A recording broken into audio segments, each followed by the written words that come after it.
They installed rogue operators in government. They opened back doors to leak highly classified military intel and top-secret special access programs. They cut military funding and weakened the command of generals with irrational new rules of engagement. They worked to dismantle NASA and end our supremacy in space. They infiltrated and exposed defensive military intelligence programs that reduced our ability to detect foreign and domestic threats. They used our trusted agencies to target and weaken political opponents. They relaxed our borders and enabled passage of millions of illegals and violent criminal gangs. They moved money to fund global terrorism, resulting in groups like ISIS moving to capture vast territories throughout the world. In 2016, the Cabal Alliance had hoped to retain power. If you are not yet chilled to the bone by the picture that is forming about their intentions for us all, let me tell you what was to come next. Through international climate change scams, they would have siphoned trillions of remaining wealth, eliminate the last good guys in government, and withdraw total funding from the U.S. military, handing over the responsibility of our defense to the United Nations. They would revise the Constitution to weaken our ability to fight back, ban the sale of firearms to eliminate our self-defense, insert their people into the Supreme Court, remove the Electoral College system to neuter our voting power, and totally eliminate alternative media to shield them from exposure. They instigated a covert deal to move large quantities of our uranium to their captured states in North Korea and Iran to build up a nuclear arsenal that would threaten the world. For this, they blamed Russia, a growing force of opposition to their ambitions of global control. By casting Putin as an enemy and blaming him for this illegal uranium deal, they had planned a devastating nuclear world war between America and Russia that would have exhausted the last two remaining pillars of freedom for the world, accelerating the horrific endgame that had become inevitable.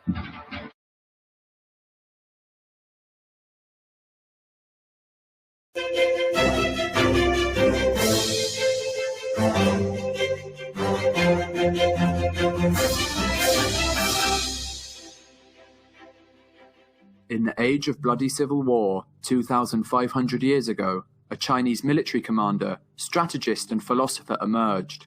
His name, Sun Tzu. After successfully defending the state of Wu against its neighbour Chu to the west, a book formerly known as Master Sun's Military Methods was born, which has later become known as The Art of War. The Art of War is the most influential treatise on war ever written, consisting of 13 chapters, each of which is devoted to one aspect of warfare. It has shaped the way in which conflicts have been fought for thousands of years, from the Japanese samurai to the Napoleonic War. Not only has the book influenced military commanders and generals all over the world, it has had resounding effects on politics, sports, and business to this day. The art of war is of vital importance to the state. It's a matter of life and death, a road either to safety or to ruin. Hence it's a subject of inquiry which can on no account be neglected.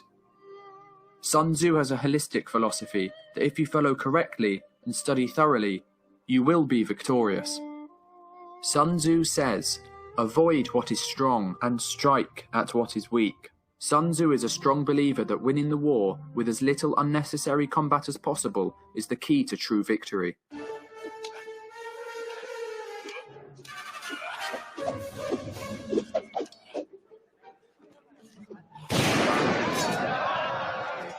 Supreme excellence consists in breaking the enemy's resistance without fighting, and the key to doing so is to know your enemy well. If your opponent is arrogant, pretend to be weak, so he will underestimate you. If he was relaxing, attack and give him no rest. If his forces are united, separate them. Sun Tzu is essentially saying that if you know your opponent's weaknesses and how to exploit them, you will never lose. So at dawn, the hopeless Athenians do the unthinkable. They attack. They attack the weary Persians as they disembark their ships on shaky legs after a month at sea. They attack before they can establish their war camp and supply their soldiers. Sun Tzu says, if you know the enemy and know yourself, you need not fear the result of 100 battles. During the mid-1960s, a war took place between the North Vietnamese Communists and the United States of America. Instead of confronting the Americans head-on, the Viet Cong had a different idea in mind. They used unconventional guerrilla warfare tactics, which included hit-and-run strategies. This proved very effective against the much larger military of the Americans. It's more important to outthink your enemy than to outfight him.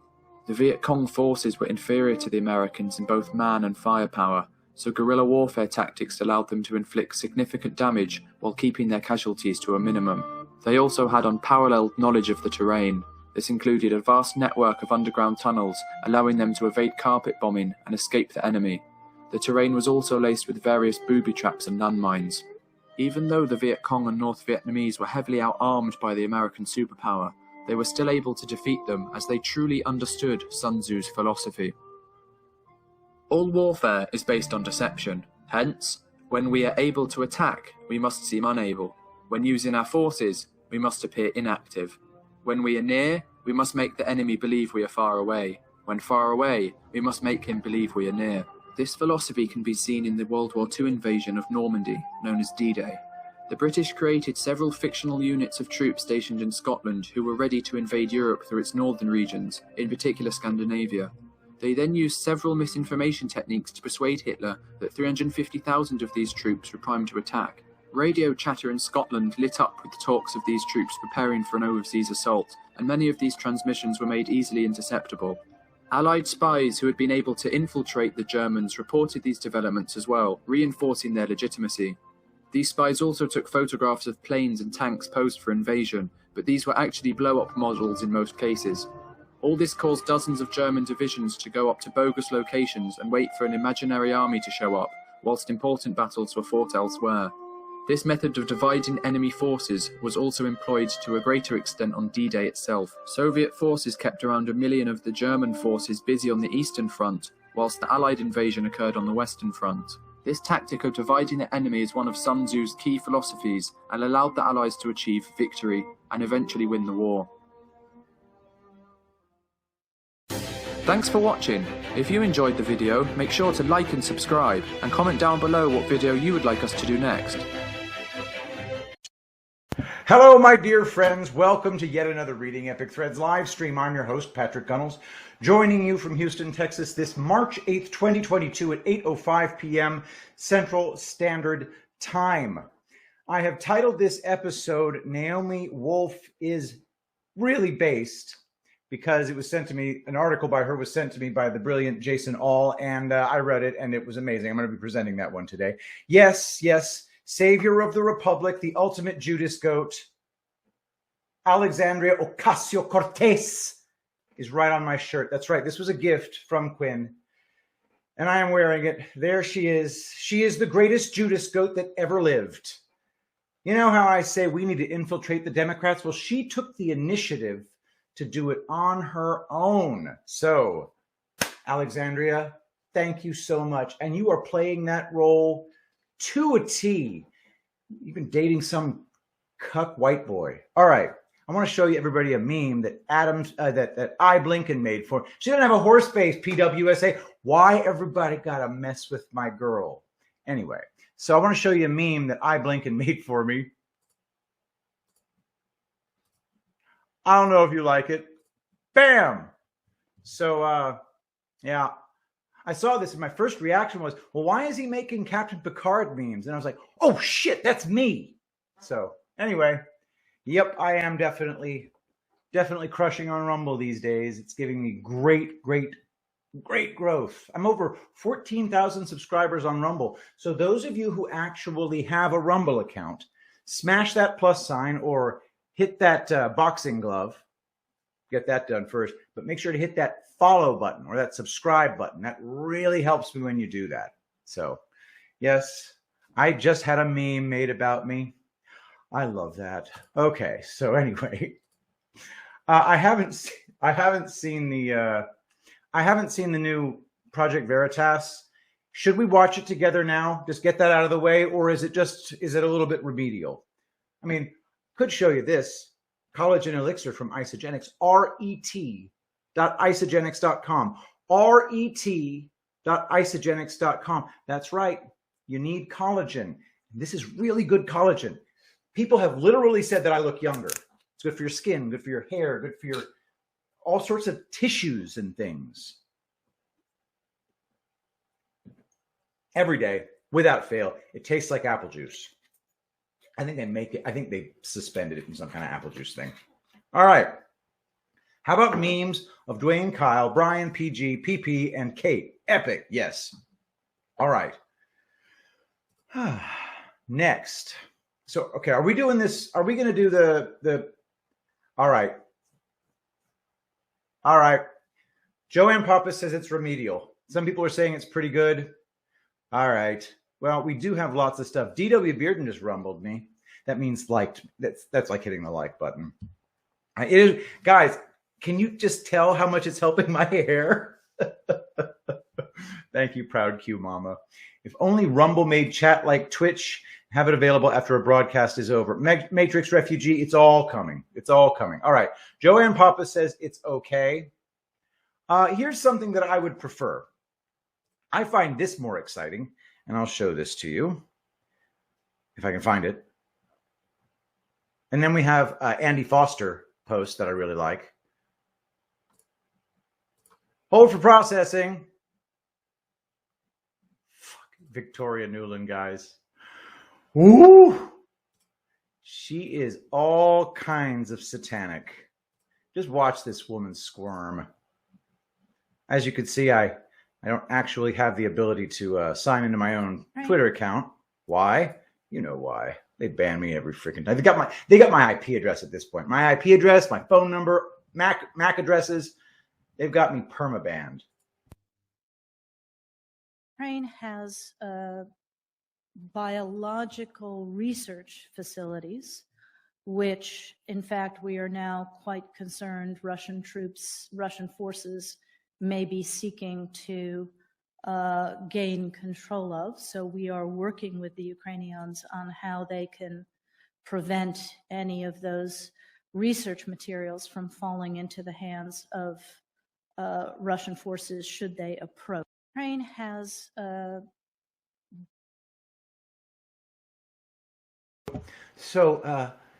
Ukraine has the biological research facilities. Oh, I'm gonna need a new pair of diapers because I just shit myself. So that's the deep state. And I've said this before, guys, but the people at the top, the so-called top, they're deeply unimpressive people.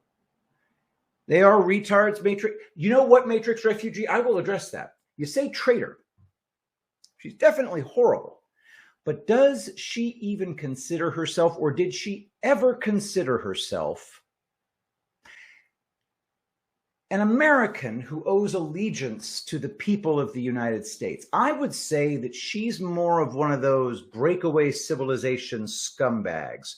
So I would probably say she is more guilty of espionage, and she did a great job, and then you just hang her. That's what you do with her. But yeah, it's really funny. We keep tossing around the word treason, and I think that we're fighting an enemy that considers, so treason requires there to be a nation state. And I don't think the enemy recognizes the existence of nation states. So we need to find a new word. And also the word traitor has been thrown around so much. It's like racist now. So we need to brainstorm, guys, because even though she is guilty of a horrible crime for which she should be executed, treason doesn't do it for me anymore. I need another word. You can't be you can't be a traitor when you work for the WEF. They don't believe in nation states. These people are not intellectual, only compromised and manipulatable, says Boulder Q Cowboy. Very true. All right. She was also one of Dick Cheney's guns. All right. Praying Medic. Anyway, just wanted to throw that out there. I need to have Praying Medic back on here. All right. By the way, speaking of things that I'm going to be on while I sit here and ramble to you, I'm going to be on Sean Morgan's Making Sense of the Madness as a featured full-length guest March 14th at 3 p.m. in some particular time zone that I forget. So I'm obviously a consummate professional. Anyway, got to check that out. I'll get links and everything for it, but I'm going to have a 30-minute segment just to find out. They're going to be trying to find out what I think of current events. I'm going to come off as me.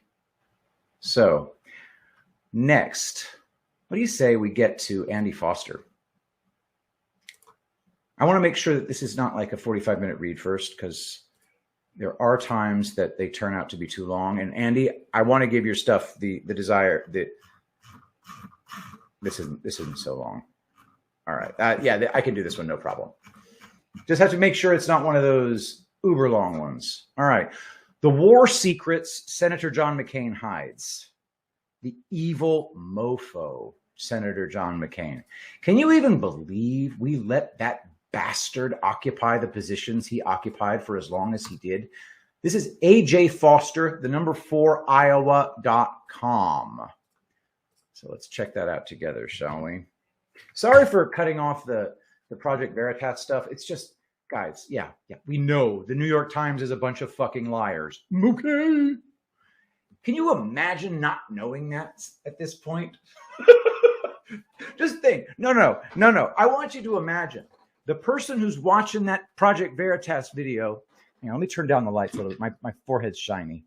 You guys got to help me out with this. My forehead's still shiny. How do I make it less bright? Is that it? Nope. All right. Sorry, I'm shiny. I'm going to have to start wearing foundation.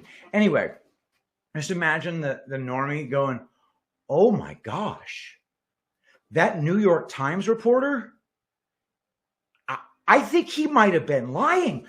They're not allowed to do that. Are they allowed to do that? That New York Times reporter was lying. Man. Thank you, James O'Keefe. Okay, I'm sorry. Like I said, okay, time for me to virtue signal. James O'Keefe is the greatest thing ever. All right. Anyway, hang on. Let me try one other thing to see if this will take care of the shine. How about this? Shine gone? Well, now I'm in the dark. I don't know. Whatever. Let's see how this works. I'm not shiny anymore. Well, let me try this one. Or I could do this.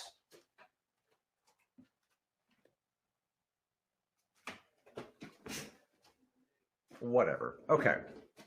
So, do Dems really know? Swim Chick says I need backlighting.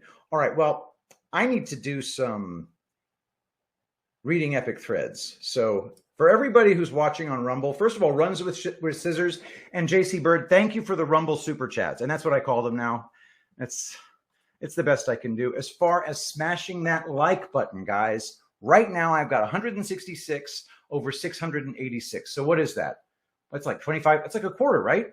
17 times 4, 68. Yeah, that's like 25%.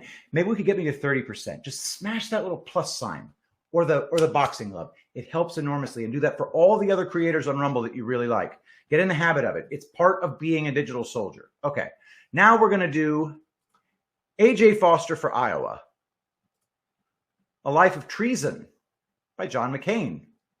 The War Secrets Senator John McCain hides. March 8th, 2022. It's like 24 hours since John McCain was put to death. And look at this.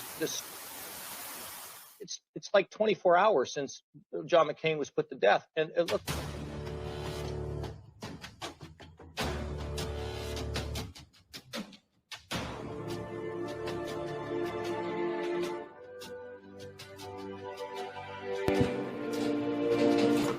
Okay. Blog verse, hell. And it came to pass that the beggar died and was carried by the angels into Abraham's bosom. The rich man also died and was buried. And in hell he lift up his eyes, being in torments, and seeth Abraham afar off, and Lazarus in his bosom. And he cried and said, Father Abraham, have mercy on me, and send Lazarus, that he may dip the tip of his finger in water and cool my tongue, for I am tormented in this flame. But Abraham said, Son, remember that thou in thy lifetime receivest thy good things, and likewise Lazarus evil things, but now he is comforted, and thou art tormented. And beside all this, between us and you, there is a great gulf fixed, so that they which would pass from hence to you cannot, neither can they pass to us. That would come from thence. Luke chapter 16. All right, some heavy stuff, guys. But we're talking about John McCain here. Breaking it down. John McCain only wishes he could persuade Abraham to send a POW MIA or one of his victims to warn the globalist cabal to abandon their long-running plan to enslave and depopulate the world. Nope.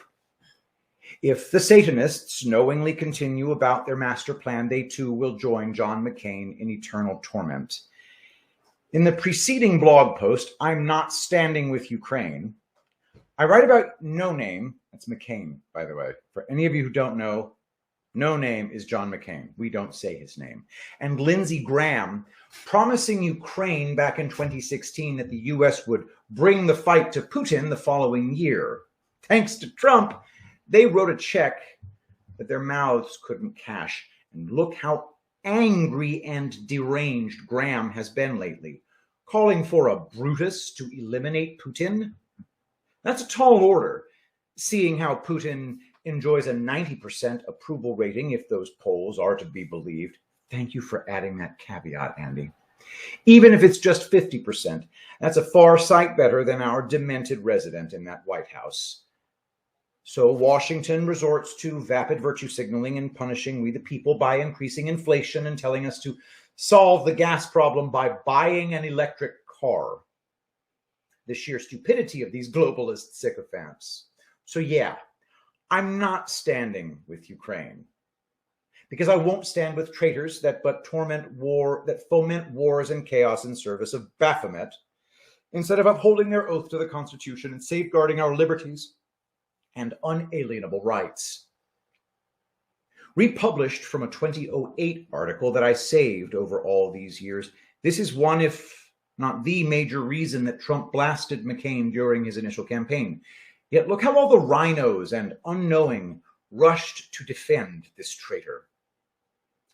Traitor, the modern Benedict Arnold, doesn't support vets, anti-2A. He met with ISIS, helped them with billions of dollars, weapons, and training. McCain committed treason against his country. # drain the swamp.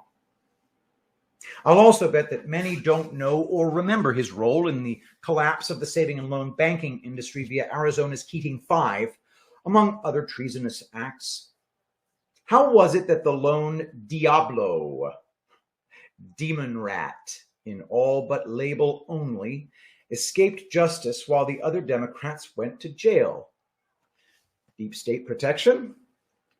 Below is the real McCain, aka Songbird, so named by his Vietnamese captors, that most don't even know about. Note, bold red text for emphasis, red italics for Andy Foster's comments.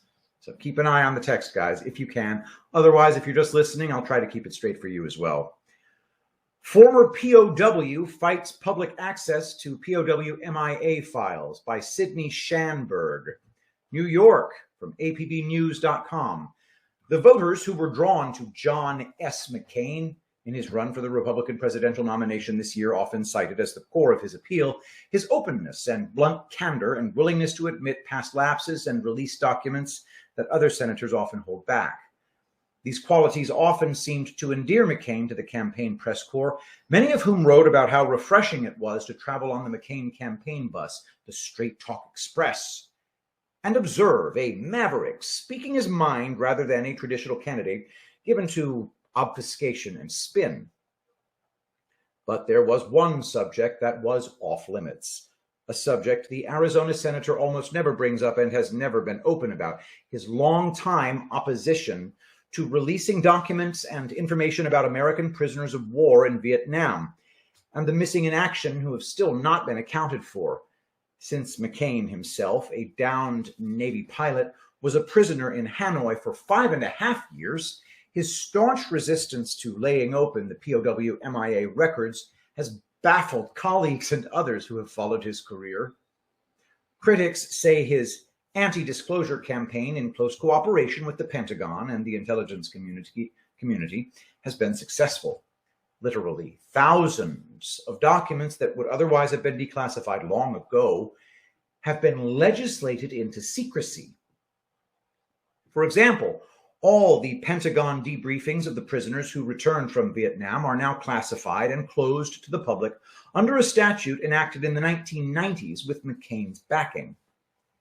He says this is to protect the privacy of former POWs, and gives it as his reason for not making public his own debriefing. But the law allows a returned prisoner to view his own file or to designate another person to view it. APBnews.com has repeatedly asked the senator for an interview for this article and for permission to view his debriefing documents. He has not responded. His office did recently send APBnews.com an email referring to a favorable article about the senator in the January 1 issue of Newsweek. In the article, the reporter, Michael Isikoff, CIA asset who was neck deep in Russiagate against Trump, for those of you who don't know, says that he was allowed to review McCain's debriefing report and that it contained nothing incriminating, although in a phone interview, Isikoff acknowledged that there were redactions in the document. Isikoff declined to say who showed him the document, but APBnews.com has learned it was McCain. Many Vietnam veterans and former POWs have fumed at McCain for keeping these and other wartime files sealed up. His explanation, offered freely in Senate hearings and floor speeches, is that no one has been proven still alive and that releasing the files would revive painful memories and cause needless emotional stress to former prisoners, their families, and the families of MIAs still unaccounted for. But what if some of these returned prisoners, as has always been the case at the conclusion of wars, reveals information to their debriefing officers about other prisoners believed still held in captivity? What justification is there for filtering such information through the Pentagon rather than allowing access to source materials? For instance, debriefings from returning Korean War POWs, available in full to the American public, have provided both citizens and government investigators with important information about other Americans who went missing in that conflict. Would not most families of missing men, no matter how emotionally drained, want to know? And would they not also want to know what the government was doing to rescue their husbands and sons? Hundreds of MIA families have, for years, been questioning if concern for their feelings is the real reason for the secrecy. Prisoners left behind. A smaller number of former POWs, MIA families, and veterans have suggested there is something especially damning about McCain that the senator wants to keep hidden. Without release of the files, such accusations must be viewed as unsubstantiated speculation. The main reason, however, for seeking these files is to find out if there is any information in the debriefings or in other such MIA documents that McCain and the Pentagon have kept sealed about how many prisoners were held back by North Vietnam after the Paris Peace Treaty was signed in January 1973. The defense and intelligence establishment have long resisted the declassification of critical records on this subject. McCain has been the main congressional force behind this effort. The prisoner return in 1973 saw 591 Americans repatriated by North Vietnam. Problem was that the U.S. intelligence list of men believed to be alive at that time in captivity in Vietnam, Laos, and possibly across the border in southern China and in the Soviet Union was much larger, possibly hundreds of men larger. The State Department stated publicly in 1973 that intelligence data showed the prisoner list to be starkly incomplete. For example, only 9 of the 591 returnees came out of Laos, though experts in U.S. military intelligence listed 311 men as missing in that Hanoi-run country alone, and their field reports indicated that many of those men were probably still alive. Hanoi said it was returning all the prisoners it had. President Nixon, on March 29, 1973, seconded that claim, telling the nation on television, all of our American POWs are on their way home. This discrepancy was never acknowledged or explained by official Washington. Over the years in Washington, McCain, at times almost single-handedly, has pushed through Pentagon-desired legislation to make it impossible, or much harder, for the public to acquire POW MIA information and much easier for the defense bureaucracy to keep it hidden. The Truth Bill. From Andy. In 1989, 11 members of the House of Representatives introduced a measure they called the Truth Bill. From the article, quote, a brief and simple document, it said, quote, the head of each department or agency which holds or receives any records and information, including live sighting reports, which have been correlated or possibly correlated to United States personnel listed as prisoner of war or missing in action from World War II, the Korean conflict, and the Vietnam conflict shall make available to the public all such records and information held or received by that department or agency. In addition, the Department of Defense shall make available to the public with its records and information a complete listing of United States personnel classified as prisoners of war, missing in action, or killed in action, body not returned from World War II, the Korean conflict, and the Vietnam conflict, end quote. Opposed by the Pentagon. Bitterly opposed by the Pentagon, the Truth Bill got nowhere. It was reintroduced in the next Congress in 1991 and again disappeared. Then, suddenly, out of the Senate, birthed by the Arizona senator, a new piece of legislation emerged. It was called the McCain Bill. This measure turned the Truth Bill on its head. Passing strange how many of his bills actually do the opposite of what they claim. It created a bureaucratic maze from which only a fraction of the available documents could emerge, and it became law. So restrictive were its provisions that one clause actually said the Pentagon didn't even have to inform the public when it received intelligence that Americans were alive in captivity.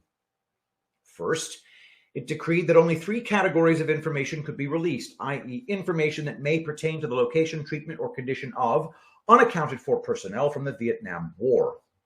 This was later amended in 1995 and 1996 to include the Cold War and the Korean conflict. If information is received about anything other than location, treatment, or condition under this statute, which was enacted in December 1991, it does not get disclosed.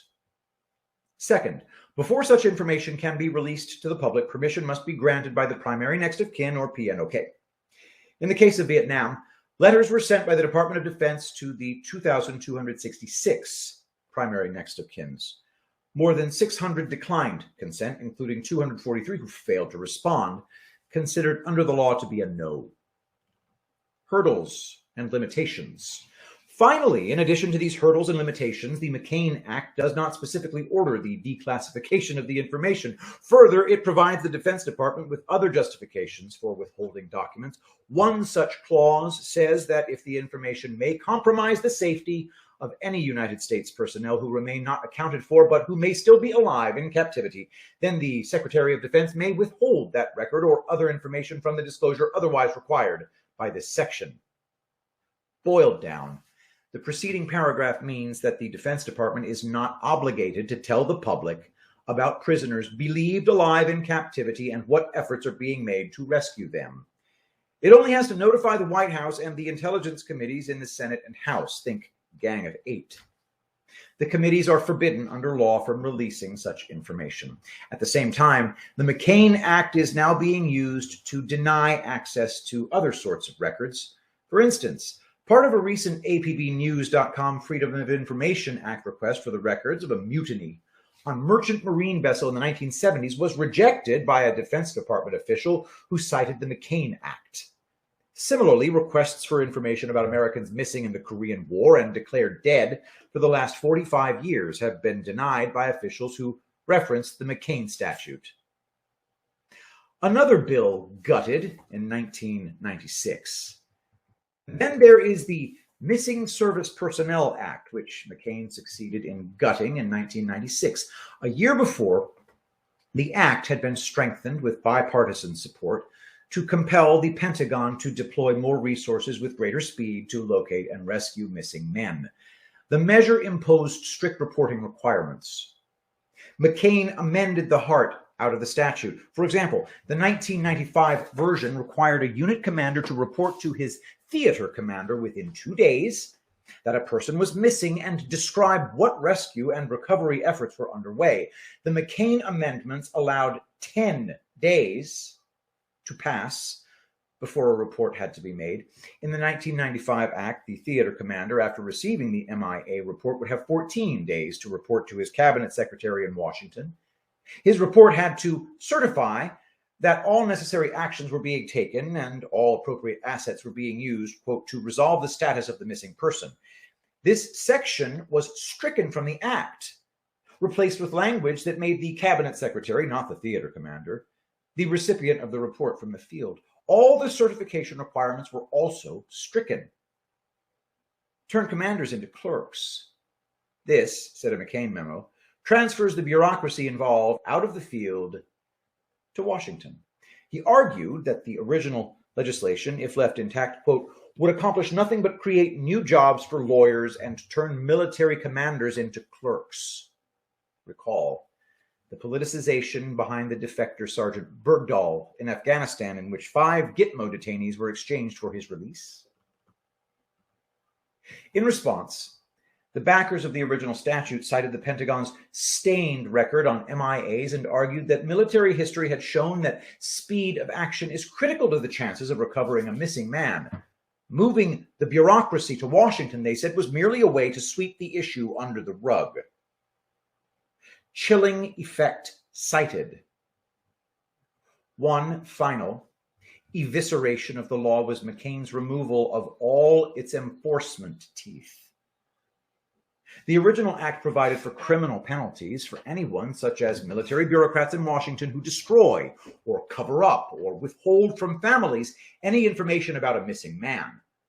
McCain erased this part of the law. He said the penalties would have a chilling effect on the Pentagon's ability to recruit personnel for its POW MIA office. McCain does not deal lightly with those who disagree with him on any of these issues or who suggest that the evidence indeed shows that a significant number of prisoners were alive and cached away as future bargaining chips when he came home in the group of 591 released in 1973. Over the years, he has regularly vilified any group or person who keeps trying to pry out more evidence about MIAs. He calls them hoaxers and charlatans and conspiracy theorists. Tea Party members will recall him calling us worse than foolish and hobbits. Fewer know that, thanks to Judicial Watch FOIAs. His chief of staff, David R. Kramer, demanded that Lois Lerner and the IRS go after the Tea Parties. The same Kramer leaked the P dossier to the press in 2016.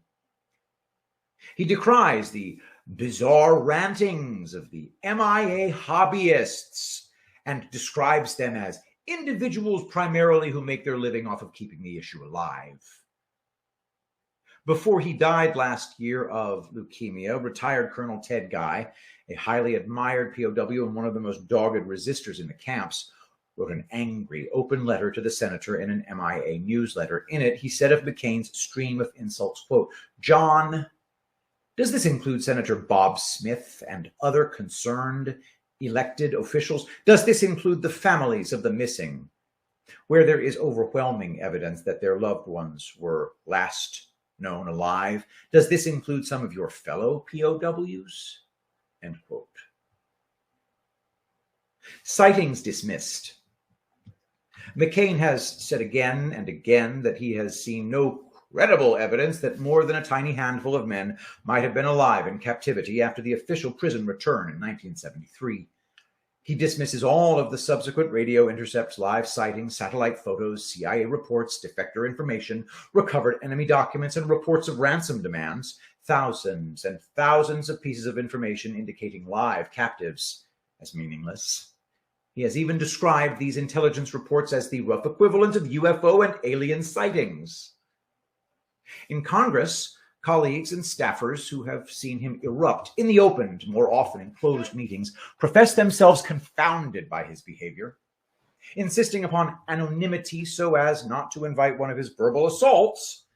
They say that they have no easy way to explain why a former POW would work so hard and so persistently to keep POW MIA information from coming out. Typical is the comment of one congressional veteran who has watched McCain over many years. This is a man not at peace with himself. McCain's sense of disgrace. Some McCain watchers searching for answers point to his recently published best-selling autobiography, Faith of My Fathers, half of which is devoted to his years as a prisoner. In the book, he says he felt badly throughout his captivity because he knew he was being treated more leniently than his fellow POWs owing to his propaganda value as the son of Admiral John S. McCain II, who was then the CINCPAC, Commander-in-Chief of all U.S. forces in the Pacific region, including Vietnam. His captors considered him a prize catch and nicknamed him the Crown Prince. They also called him Songbird. Also in the book, the Arizona senator repeatedly expresses guilt and disgrace at having broken under torture and given the North Vietnamese a taped confession broadcast over the camp loudspeakers saying that he was a war criminal who had, among other acts, bombed a school. I felt faithless and couldn't control my despair, he writes. He writes, revealing that he made 2 half-hearted attempts at suicide. Most tellingly, he said he lived in, quote, dread that his father would find out. I will wince. I still wince, he says, when I recall wondering if my father had heard of my disgrace.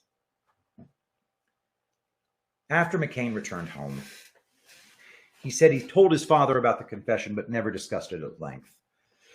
The admiral, McCain says, didn't indicate that he heard anything about it before. McCain's father died in 1981.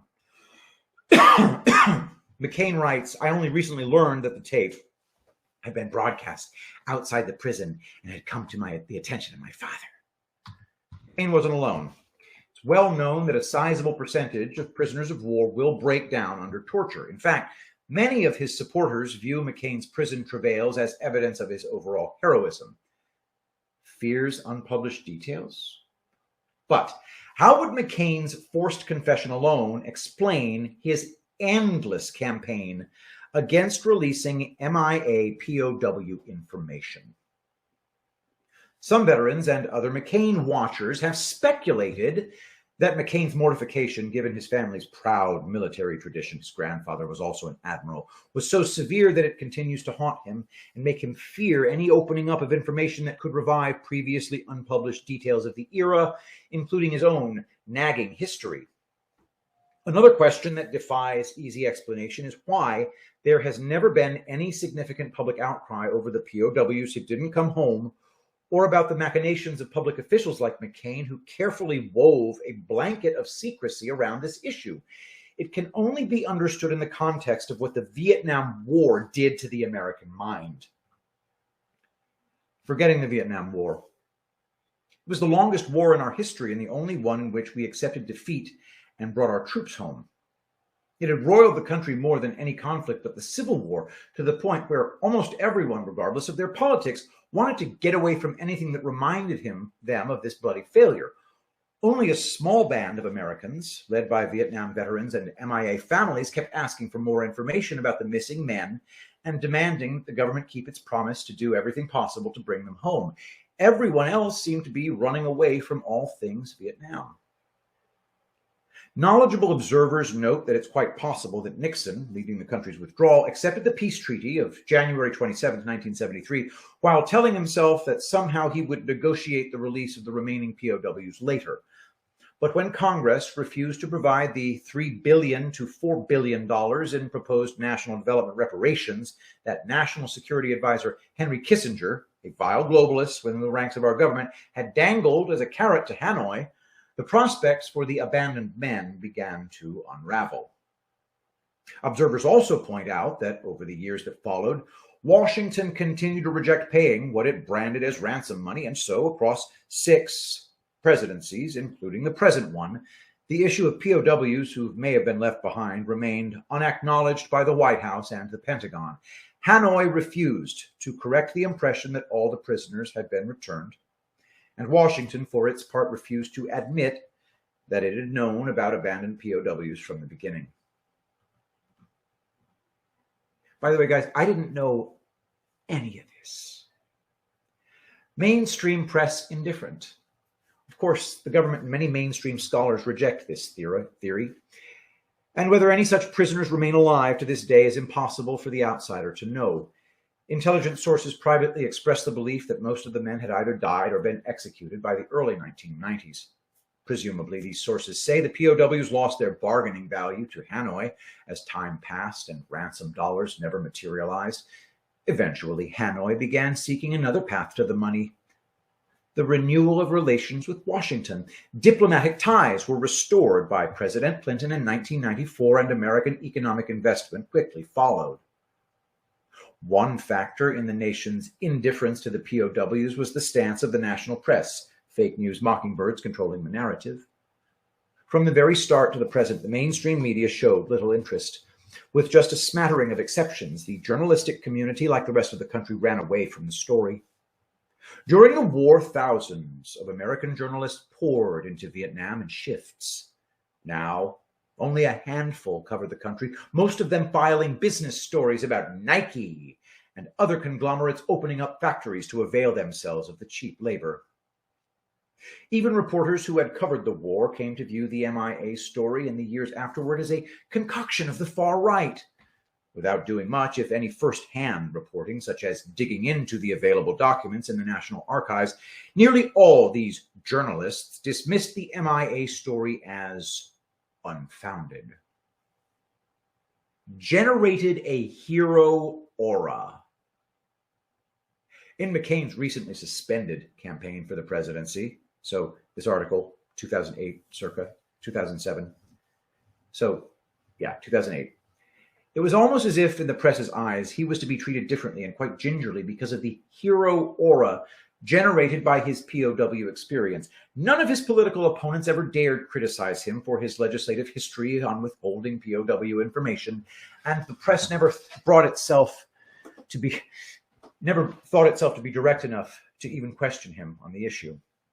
It's not that he didn't give reporters plenty of openings to ask the right Vietnam questions. For one thing, he used his history as a Vietnam prisoner as a constant campaign theme in his speeches. Rarely did he appear without a larger-than-life photo backdrop showing him in battle gear as a Navy pilot before he was shot down over Hanoi in 1967. Here is a passage typical of the soft, even erroneous reporting on John McCain. This from a March 4th story in the New York Times, another CIA asset. Quote, "His most striking achievement came when he joined with another Vietnam veteran, Senator John Kerry, Democrat of Massachusetts, to puncture the myth that Vietnam continued holding American prisoners." End quote.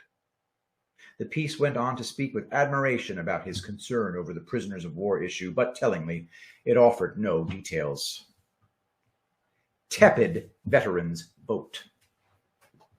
The press corps covering the state-by-state primary vote made an assumption based apparently on sentiment that McCain, as the war hero, would capture the significant veterans vote by stunning margins. Actually, he didn't capture it at all. He carried veterans only in the states that he won, like Michigan and New Hampshire, but was rejected by them in the larger number of states that he lost, like New York, Ohio, and California. Added together, when the states were tallied up, the veterans' vote went to George W. Bush. The media would try hard to paint him as a man beloved of vets. All right. Sorry, guys, I got more to get to. I just want to make sure we get to the Naomi Wolf stuff. During the campaign, McCain, who is chairman of the Senate Commerce Committee, had to address a controversy over queries he had made to the Commerce Department on behalf of a major campaign contributor. To deal with the press interest, he announced he was releasing all of his correspondence with the Commerce Department, not just the letters involving the one case. In addition, to show his full commitment to openness and disclosure, he called on every other government agency to release his communications with them. On January 9th, on the CBS program Face the Nation, he announced, "Today we are asking the federal government to release all correspondence that I've had with every government agency." McCain's staff has acknowledged that this request includes the Pentagon, but the Pentagon says it needs an official document from McCain designating a surrogate before it can show his debriefing report to anyone else. APBnews.com has repeatedly asked the senator for this waiver. He does not respond. Wow.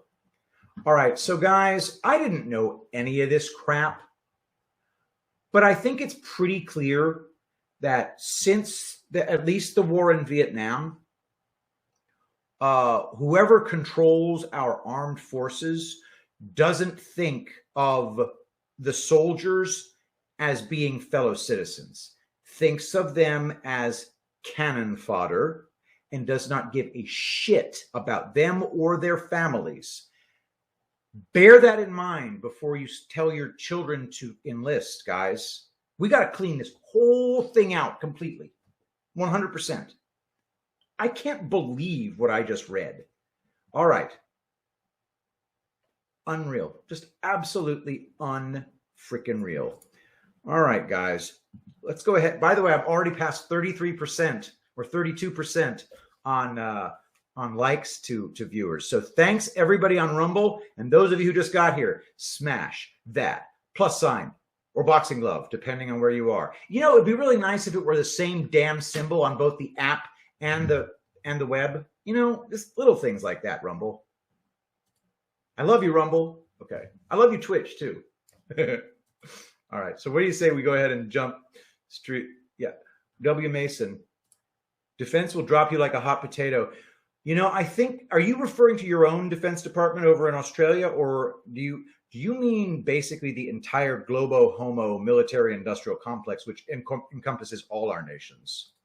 Just a thought. How's it going in Australia, by the way? JF Anon. The notable thing about this article is this. It describes a multi-tentacle deep state misinformation cover-up operation that stretched across the executive branch, State Department, DOD, and MSM, and was replete with so many familiar deep state players. George H.W. Bush, McCain, Kissinger, Cheney, Casey, Nixon, et al. Exactly. Absolument. Pray for my nephew and his family. They just arrived in Germany. Gracious. I think I pray for Juliet's family in Germany. And I also have high confidence that they're going to be okay. Okay. But what the hell do I know? I mean, obviously they're going to be okay, but I'm not speaking as a guy who knows anything about these things. I don't know what's going on in Germany is what I'm basically saying. Okay. T-shirt looks funny now, missing her big mouth. Her big mouth is one of her best features. All right, guys, next we're going to hop on over to Naomi Wolf.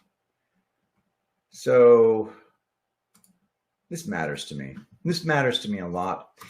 You might go so far as to say this is my personal issue. This is my cause. And I'll tell you what I